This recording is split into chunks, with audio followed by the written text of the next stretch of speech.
Azərbaycanda uzun illik xeyriyyəçilik fəaliyyəti ilə tanınan Yeni Yurt Sosial İnkişaf İctimai Birliyinin sədri və Sonar Farm şirkətinin təsisçisi Mahirə Əsədovanın sahibkarlıq fəaliyyətinə qarşı qanunsuz müdaxilələr qeydə alınıb. 30 ilə yaxındır ki, ölkədə uğurlu sahibkarlıq fəaliyyəti ilə məşğul olan və bu müddət ərzində heç bir maneə ilə qarşılaşmayan iş xanımının biznesinə son 2-3 il ərzində müəyyən şəxslər tərəfindən süni əngəllər törədildiyi bildirilir. Sonar Farm şirkətinin qanuni fəaliyyətinə hədəf alan bu qanunsuz müdaxilələrlə bağlı aidiyyatı dövlət qurumlarına rəsmi müraciətlər olunub və məsələ hazırda hüquq mühafizə orqanlarının xüsusi nəzarətindədir. Məsələ ilə bağlı geniş müsahibə verən Mahirə Əsədova qarşılaşdığı bütün süni problemlərə və təzyiqlərə ətraflı toxunub. İş xanımı bildirib ki, hazırda rəsmi istintaq və araşdırma prosesi davam etdiyi üçün fəaliyyətinə əngəl törədən həmin şəxslərin adları hələlik ictimaiyyətə açıqlanmır.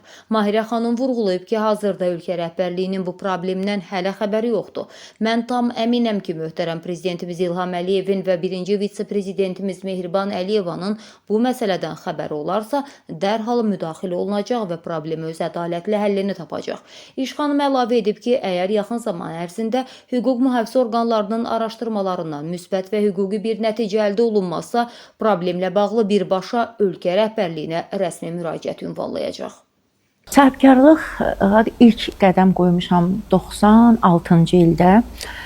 İlk olaraq yaratdığım kiçik balaca bir aptek olub.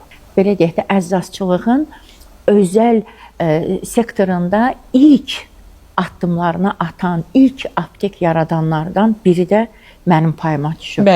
27 yaşımı mən artıq bir aptek müdirəsi kimi sərbəst, kiçik sahibkar kimi fəaliyyət göstərmişəm. İlk öncə sahibkarlıq dövlətə, ən başlıcası sən dövlətə xidmət edirsən. Dövlətə xidmətin nəzdində nələr durur, bazasında nələr durur? Sən vergi ödəyicisisən, dövlətə vergi ödəyirsən, bir neçə işçiyə maaş verirsən və o maaş neçə ailəni ruziləndirir. Təkcə sən özün qazanmırsan ki. Çətinlikləri odur ki, siz dərman sektorunda bir nüfuz sahibi olursunuz və o nüfuz sahibinin arxasında bir maddi qazanc əldə edirsiniz və sizin belə deyək də, əldə etdiyiniz müəyyən gəlirlər olur və həmin bu gəlirlərlə siz insanlara faydalı olursunuz, işçilərinizə faydalı olursunuz, dövlətə müəyyən miqdar vergi verirsiniz. Vergi ödəyicisiniz. Bəli, vergi ödəyicisiyəm.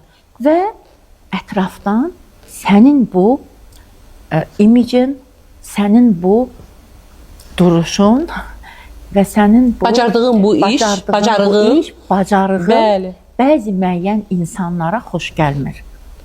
Xoş gəlmir və sənin müəyyən mənada özünlə yox, iş qurduğun, iş birliyində olduğun insanların tərəfindən bir də görürsən ki, sənə maneələr yaradırlar. Düzdür, o maneələri də enində, sonunda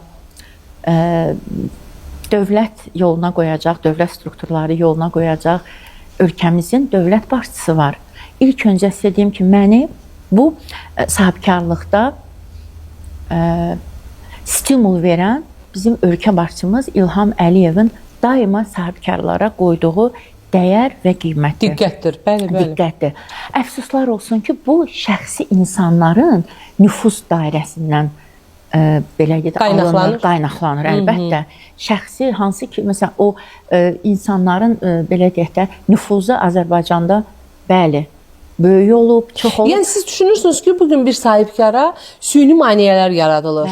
Bəli, süni maneə və mən həmin o süni şəxsi nüfuzdan istifadə edib süni maneələrə məruz qalmış bir sahibkaram. Bununla bağlı bizim çox hörmətli hüquq mühafizə orqanlarına, prokurorluğa, daxili işlər orqanına müraciət etmişəm və əgər bu hüquq mühafizə orqanları tərəfindən hansısa bir müsbət addımlar görmədikdə, əlbəttə ki, sonunda ölkə başçımız cənab İlham Əliyevə müraciət edəcəm.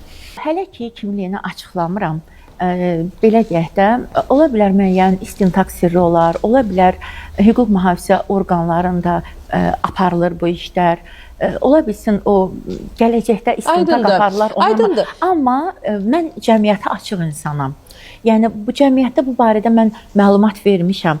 Sadəcə olaraq gözləyirəm hüquq mühafizə orqanlarından atılan Addımları, nəticələri. Mən yatsam yuxuma da gəlməzdi. Amma mən bunları bir ildir yaşayıram. Və hansı bir şəxsi nüfuzun qurbanı olaraq mən bugün bu əziyyəti çəkirəm. Amma mənim ilk öncə göydə Allaha inamım böyükdür. Və sonra da bizim çox hörmətli cənab prezident İlham Əliyev və bizim vitse-prezidentimiz Mehriban xanım Əliyevaya. Və mən bilirəm ki, nə zamansa cənab İlham Əliyev və Mehriban xanım mənim qarşılaşdığım bu problemlərdən xəbərdar olsa, mən həmən o problemi geridə qoyacağam.